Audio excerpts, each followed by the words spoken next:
গন্ধরাজ লেবুর সুগন্ধে ভরপুর একটি ভিন্ন ধরনের স্টার্টার রেসিপি নিয়ে আজকে হাজির হয়েছি গন্ধরাজ চিকেন ফ্রাই।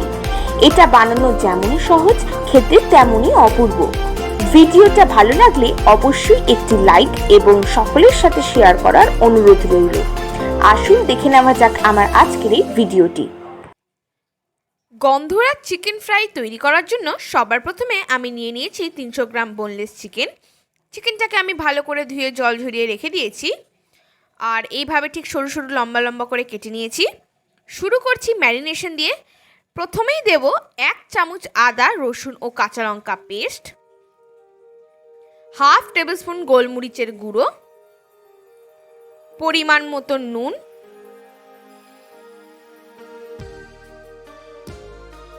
আর নিয়ে নিয়েছি একটা লেবু, গন্ধরাজ লেবু।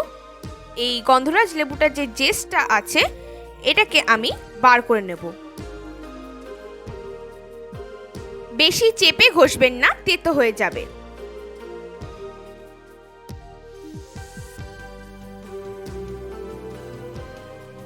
দিয়ে দিচ্ছি 3 টেবিলস্পুন গন্ধরাজ লেবুর রস,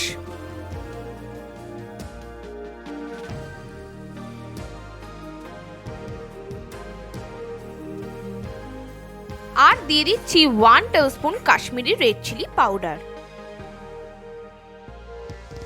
এবারে এটাকে ম্যারিনেট করে 30 মিনিটের জন্য রেস্টে রেখে দেব।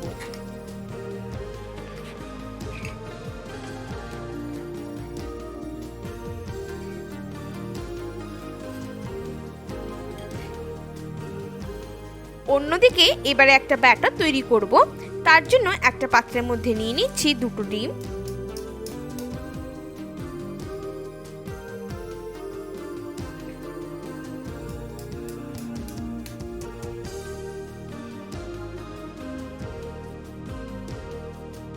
ডিমের মধ্যে অল্প একটু নুন দিয়ে ভালো করে ফেটিয়ে নেব।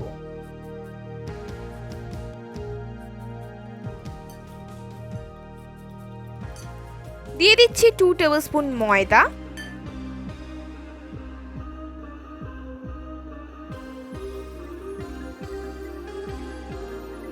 3 টেবিলস্পুন কর্নফ্লাওয়ার,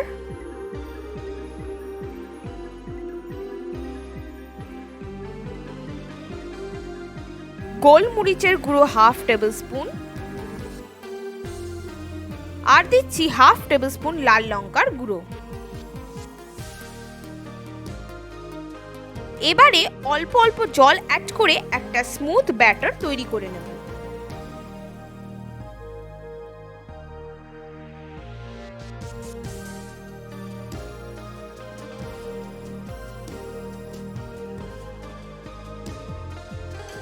ব্যাটার একদম রেডি। এবারে চলুন নেক্সট স্টেপের দিকে এগোনো যাক। কড়াইতে দিয়ে দিয়েছি সাদা তেল। তেল গরম হয়ে গেছে। এবারে ম্যারিনেট করা চিকেনগুলো ব্যাটারের মধ্যে চুবিয়ে চুবিয়ে ডিপ ফ্রাই করে নেব।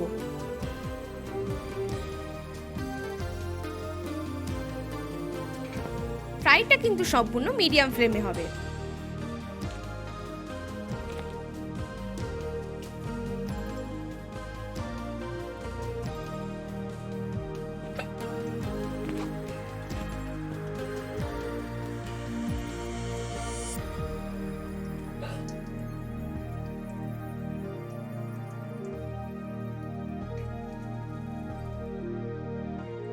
দু পিঠ ভালো করে মিডিয়াম ফ্লেমে ফ্রাই করা হয়ে গেছে। এবারে এটাকে তুলে নেব।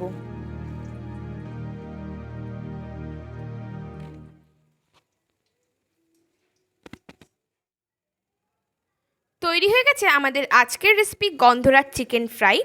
এটা আপনারা কাসুন্দি বা টমেটো সসের সাথে খেতে পারেন।